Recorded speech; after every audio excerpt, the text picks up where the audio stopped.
¿Qué tal, chicos? En este vídeo vamos a aprender a cómo realizar una valoración de empresas a través de proyecciones financieras. Para ello hay que entender a priori el funcionamiento y la evolución de las ventas, que como vemos aquí ya la tenemos calculadas, entender la evolución de los costes y por otro lado vamos a ver qué flujos se van a destinar a nuevos activos, qué contingencias podrían incurrir en nuestra valoración de empresas, como por ejemplo riesgos como consecuencia de contaminaciones medioambientales o un litigio con algún proveedor como consecuencia de una sanción económica grave que pueda distorsionar las finanzas de la empresa, entre otros factores. Todo ello lo que vamos a hacer es trasladar unos flujos, unas proyecciones que nosotros hemos proyectado en el futuro, las vamos a trasladar al momento presente a través de una tasa de descuento y con ello vamos a obtener el resultado de la valoración de nuestra empresa. Entonces, para ello, si bien es cierto que este vídeo pretende dar un enfoque un poco más rudimentario, quizá más elemental en lo relativo a la valoración de empresas, también es interesante comprender un poco cómo es el cálculo, así como todas las variables que inciden en ello. Lo primero de todo que haríamos sería, a priori, determinar la evolución de las ventas. Podríamos decir que desde el año 2015 hasta el año 2017 las ventas, vamos a decir que son las históricas, ¿no? Y por consiguiente son ventas que ya forman parte de la contabilidad de la empresa. Y a través del histórico y mirando la evolución de nuestra empresa, como por ejemplo un proyecto empresarial que nos permita crecer nuestras ventas, nosotros básicamente iremos haciendo proyecciones de ventas, ¿no? Pues a un 4, a un 3, a un 5, en función de esas prospecciones, en función de esas premisas empresariales. Podría ser que en vez de crecer un 2, crece un 3, aquí un 4, aquí un 5, aquí un 6, aquí un 8 y aquí un 11. Esto hará, pues obviamente, cambiar las ventas.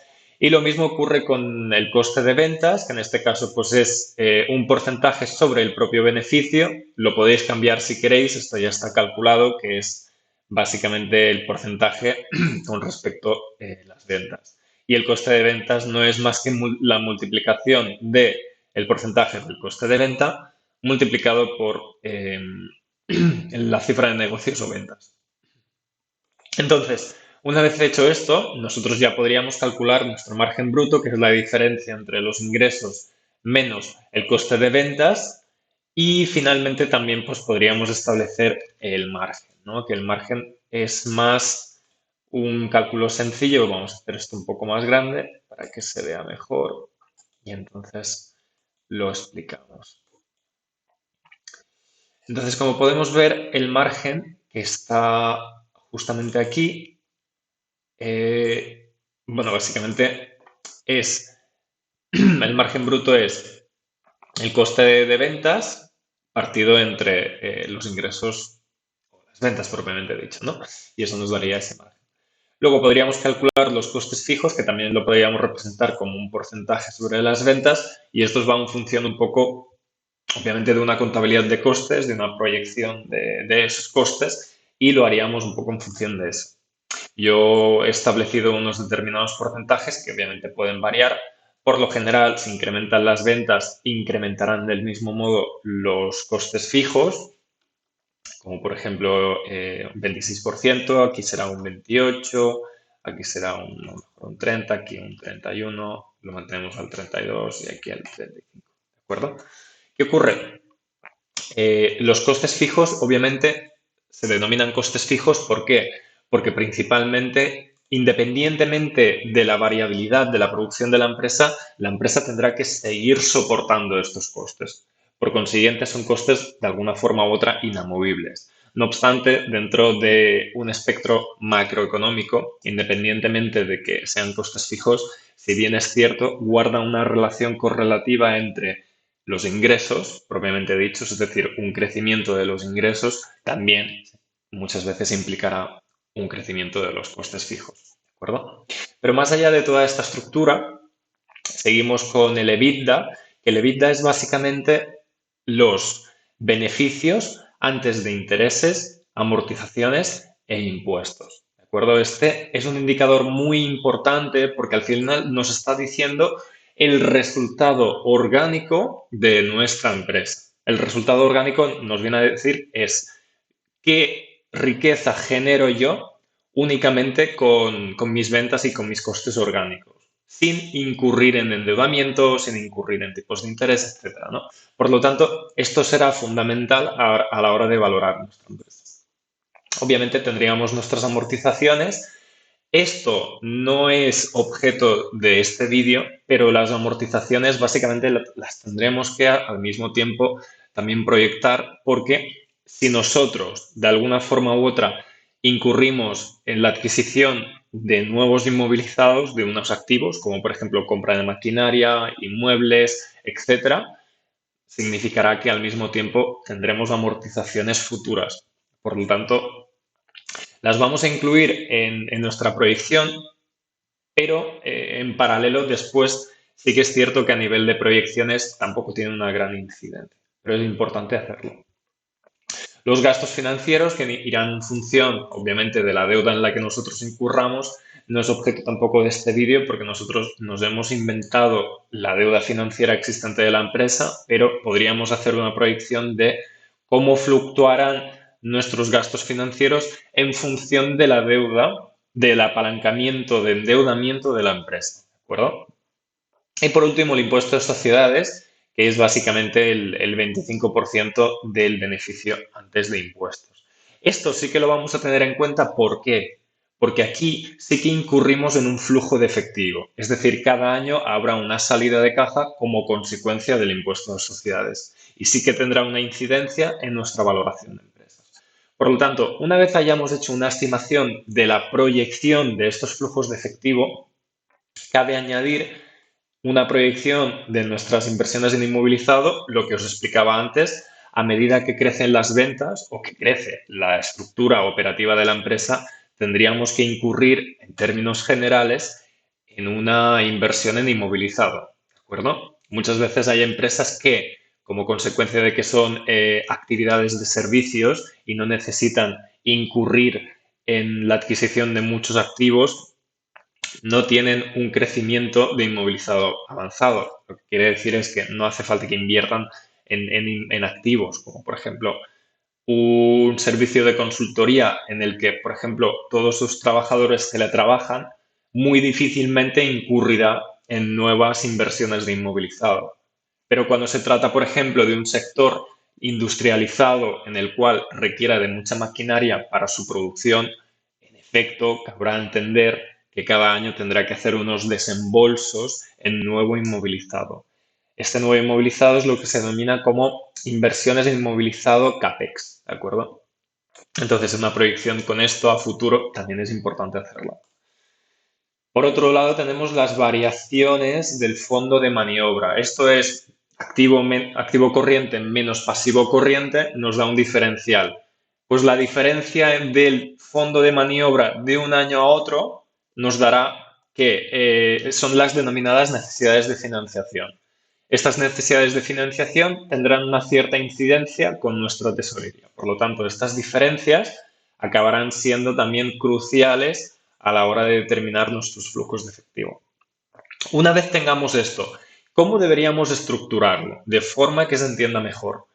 Pues podríamos decir, aquí vamos a poner algo así como EBITDA, que básicamente cogeríamos el EBITDA que ya hemos calculado previamente. Lo que haríamos sería arrastrarlo, ¿de acuerdo? Posteriormente, una cosa importante a tener en cuenta es el impuesto a sociedades.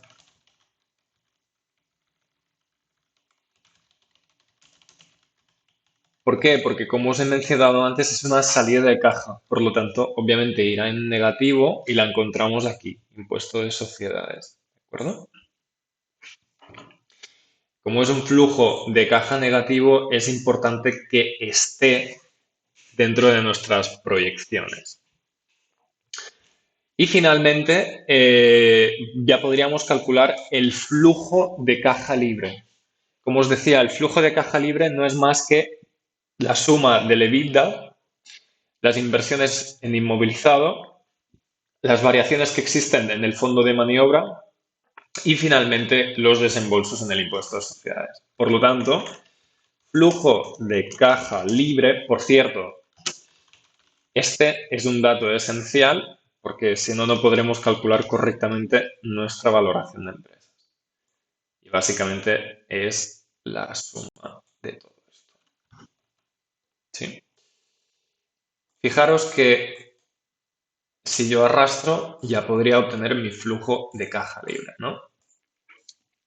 Entonces, el flujo de caja libre también se podría definir como los flujos de efectivo orgánicos de la empresa, ¿no? Que básicamente se componen por la parte que no necesita endeudamiento. Entonces, una vez que tenemos los flujos de caja libre, lo que os decía anteriormente, estos flujos de caja libre al final son proyecciones a futuro. Por lo tanto, al ser proyecciones de futuro, lo que nosotros, como estamos realizando una valoración de empresas ahora, tenemos que trasladar esos flujos de efectivo futuros al momento presente. Entonces, una forma de hacerlo es, vamos a poner aquí los periodos y aquí podemos poner los descuentos de flujos de caja. Básicamente, cuando digo periodos, me vengo a referir uno. Si yo esto lo arrastro, que en principio me tenía que dar, vale, no me lo está dando, pues no pasa nada. Lo vamos a hacer de otra manera. Ponemos aquí uno, hacemos tendencias y ya está. ¿Okay? Entonces, una forma de hacer esto va a ser lo siguiente. Bueno, nos vamos a rellenar, nos vamos a series y le ponemos la tendencia. Claro, esto cuando hay muchos años, obviamente es interesante hacerlo. Entonces, el descuento de flujos de caja, ¿cómo se hace? Esta es la gran pregunta. Pues básicamente del siguiente modo. Nosotros vamos a hacer el flujo de caja libre del año 1, partimos entre 1 más, vamos a coger en este caso la WACC, que esto es lo que os he hablado en nuestro anterior vídeo. La WACC es la tasa de descuento que va a actualizar los flujos de efectivo. Contra más grande sea la WACC, más pequeños serán nuestros flujos de efectivo. Porque al final la WACC es el coste de capital ponderado, o lo que es lo mismo en inglés, Weight of Average Cost of Capital. Y lo que hará es descontar esos flujos de efectivo futuros al momento presente. Entonces, si el coste de oportunidad del inversor o accionista es muy alto y al mismo tiempo tenemos un nivel de deuda muy elevado, la WACC será en efecto muy mayor y por consiguiente aminorará estos flujos de efectivo futuros. Bien, entonces, ¿qué hacemos? Esto lo elevamos a E26.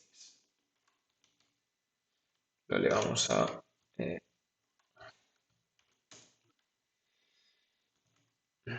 vale,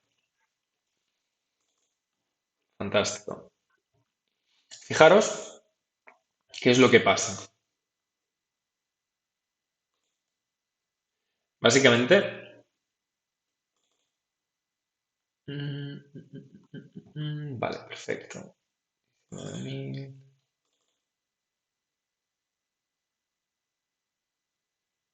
Elevado a f, de acuerdo. Entonces, lo que nos está pasando es que esto se parte entre 1 más E26, 1 más la WACC y lo partimos, lo elevamos, perdón, entre E26.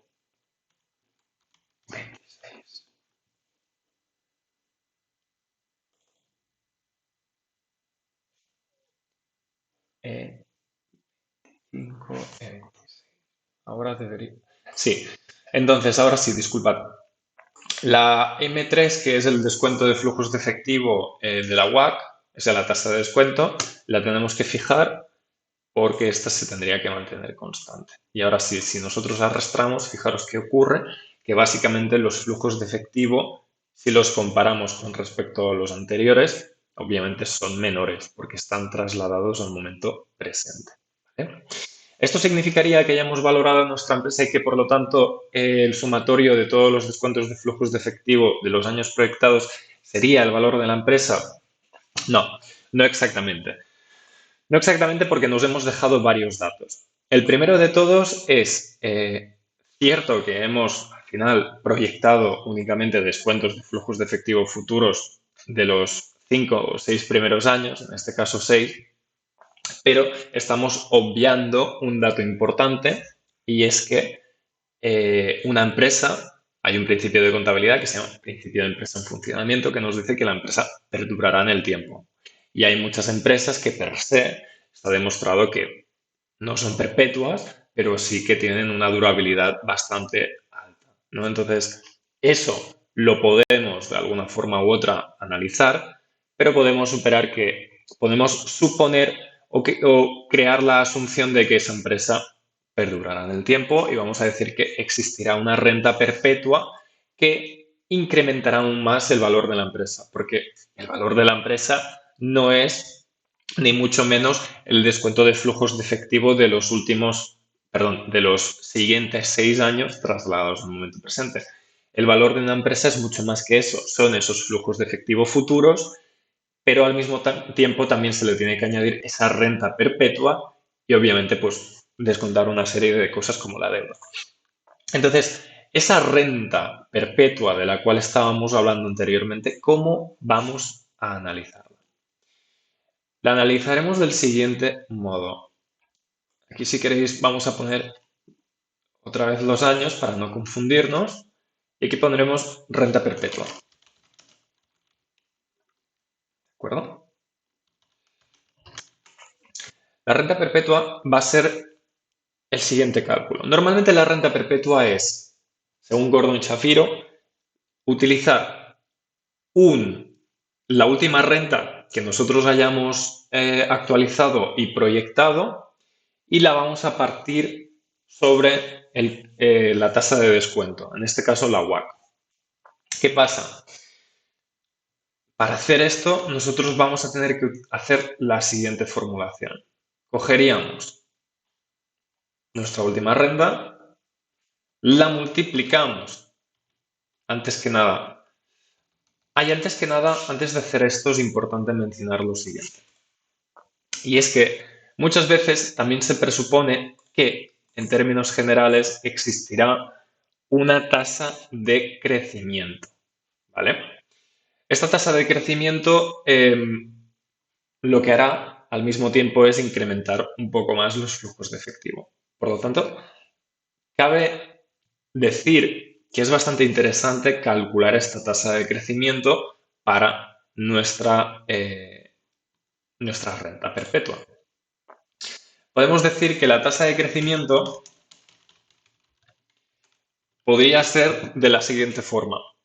Un modo de calcular la tasa de crecimiento es observando en los datos históricos la variación del PIB. Si la variación del PIB de los últimos años en sus términos ponderados o en sus términos promediados es de un determinado porcentaje, esa será la tasa de crecimiento. ¿Vale? O sea, es coger los últimos años del PIB, observar su media, su crecimiento medio y por lo tanto agregarlo como tasa de crecimiento. Para ser más específicos, lo podríamos hacer con respecto al sector. Eso sería lo más óptimo. En términos simplificados, los vamos a hacer con respecto a las ventas que nosotros hemos proyectado. Y para ello, básicamente, lo que vamos a hacer es, utilizamos la función promedio y cogemos las ventas proyectadas de los siguientes 6 años y esa es la tasa de crecimiento, que es aproximadamente de un 6%. ¿Vale? Por lo tanto, la renta perpetua, ahora sí, ¿cómo la calculamos?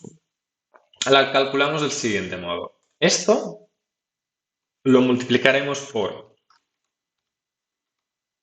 1, lo multiplicamos por 1 más la tasa de crecimiento y lo partiremos entre la WACC,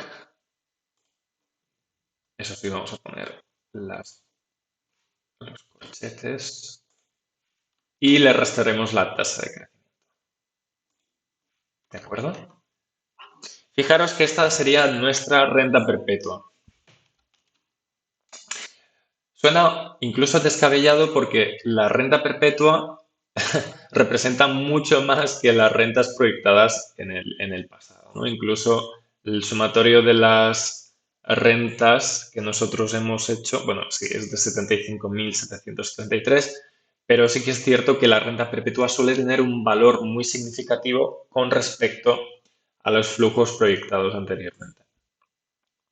Ahora sí que podríamos empezar a realizar nuestra valoración de empresas. Es decir, un poco lo que viene siendo el cálculo final. Para ello, en primera instancia, vamos a ponerlo esto un poco mejor, más bonito, para que se entienda. Básicamente, ¿qué nos interesa conocer aquí? Primero, el valor actual de los flujos de efectivo futuros. Vale, pues el valor total de los flujos de efectivo futuros es la suma de los flujos de efectivo de caja que hemos proyectado anteriormente y descontado, ¿no? Vale. El valor residual de la renta perpetua. Lo hemos calculado antes. Hemos dicho que el valor de la renta perpetua es el flujo de efectivo del último año multiplicado por 1 más la tasa de crecimiento partido entre la tasa de descuento de la UAP menos la tasa de crecimiento, ¿no? Que lo tenemos aquí, la formulita. Recordad, que la tasa de crecimiento también en economía se suele expresar como G. Finalmente, una vez hemos cogido el valor de el valor residual de la renta perpetua, cabe decir, esto es valor de los activos no operacionales. El valor de los activos no operacionales de una empresa son aquellos que, en términos de activos o de inmovilizado material, o, por ejemplo, vamos a decir una empresa industrial que se dedica principalmente a la manufacturación de madera, ¿de acuerdo? Tiene toda la maquinaria, tiene elementos de transporte para transportar básicamente la mercadería, etcétera, y al mismo tiempo se observa en su balance de que tiene unas inversiones inmobiliarias que per se nada tienen que ver con lo que viene siendo su actividad económica. ¿Qué pasa aquí? Estos activos no operacionales, que se trasladan como activos no orgánicos, tendrán un mayor valor en la empresa porque de alguna forma u otra no generan riqueza orgánica como tal o un valor añadido, pero están allí, por lo tanto, tienen un mayor valor. En este sentido, cabe agregarlas en lo que viene siendo nuestra valoración. No obstante, no lo vamos a hacer porque no es necesario y tampoco es objeto de este vídeo, pero es interesante conocerlo. Sobre todo muchas veces aquí son inversiones inmobiliarias, cuando se trata de una empresa que no se dedica al tema inmobiliario. Valor de los activos no operacionales ya lo tenemos. Contingencias. Parece bastante absurdo, pero realmente tiene mucho sentido y es que cuando nosotros estamos valorando una empresa, muchas veces no se tienen en cuenta todas aquellas contingencias, todos aquellos litigios que pueden significar a futuro una consecuencia de una sanción, de, por ejemplo, una externalidad negativa porque es una empresa que se dedica al tema industrial y por consiguiente ha contaminado y tiene una huella de carbono muy alta, lo que significa que tendrá una penalización futura o que, por ejemplo, existe un litigio judicial que implicará hacer un desembolso bastante importante. Estas contingencias son complicadas de computar a efectos de una valoración de empresa, pero es importante que se haga. Vamos a decir, para el caso que nos ocupa, que esta empresa en cuestión tiene un litigio pendiente de resolverse en el juzgado de instrucción de lo mercantil como consecuencia, vamos a decir, de un litigio con un proveedor en el cual se espera en un 80% de probabilidades de que tenga que pagar una sanción de 10.000 euros. Por lo tanto, nosotros esos 10.000 euros los vamos a aplicar en contingencias. Fantástico. Ahora ya podríamos tener prácticamente el ejercicio montado y es el valor de la empresa, Enterprise Value. No acaba aquí, pero es prácticamente decir, mi empresa vale esto. Pues el sumatorio del valor de los flujos de efectivo descontados más el valor residual de esa renta perpetua que comentábamos anteriormente, el valor de los activos no operacionales y las contingencias estimadas, nos da que nuestra empresa vale 134.231,35. Podríamos concluir que nuestra empresa, si quisiéramos venderla, tendría este precio. Sin embargo, a la hora de la verdad, muchas veces ocurre que las empresas tienen un endeudamiento. Es decir, tienen, por un lado, su tesorería, la cual no suele ser tampoco excesivamente alta, pero al mismo tiempo también tiene una deuda. La diferencia entre la tesorería neta menos la deuda se traduce como la posición financiera neta, ¿vale? Por este motivo, hay que descontar la posición financiera neta del valor de la empresa. Como vemos, aquí hemos visto que tenemos una tesorería de 10.000 y aquí tenemos una deuda financiera de 50.000. Esto hay que analizarlo en el último año del balance de situación de la empresa que estamos valorando. En este caso no hemos puesto un balance de situación con el fin de simplificar un poco el ejercicio, pero sería hacer esto. Cogemos el último balance, vemos cuál es la tesorería, cuál es la deuda. La diferencia entre tesorería y deuda es la posición financiera neta. Para el caso en el que nos ocupa, 10.000 menos 50.000 nos va a dar un resultado negativo de menos 40.000 euros. Por lo tanto, lo único que tengo que hacer yo es el valor de la empresa más el valor negativo de la posición financiera neta nos dará que el valor de la empresa representado en acciones será de 94.231,35.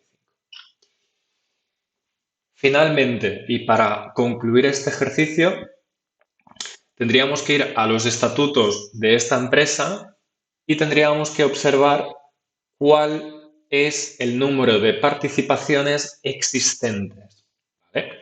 En términos generales, en la legislación mercantil española, cuando constituyes una empresa de sociedad de responsabilidad limitada, sueles aportar un capital mínimo de 3.000 euros.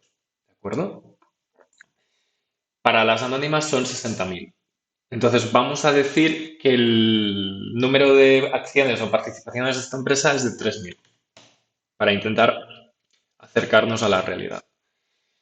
El valor por acción es principalmente el valor final que hemos realizado de la empresa partido entre el número de participaciones. ¿Qué significa esto? Que una participación o una acción de esa empresa, de acuerdo a los flujos de efectivo futuros que hemos proyectado y con todos los cálculos que hemos hecho de las contingencias de la posición financiera neta, nos ha dado que la participación cuesta 31,41. Por lo tanto, el comprador o el vendedor podría exigir por cada acción que quiera comprar 31,41 acciones.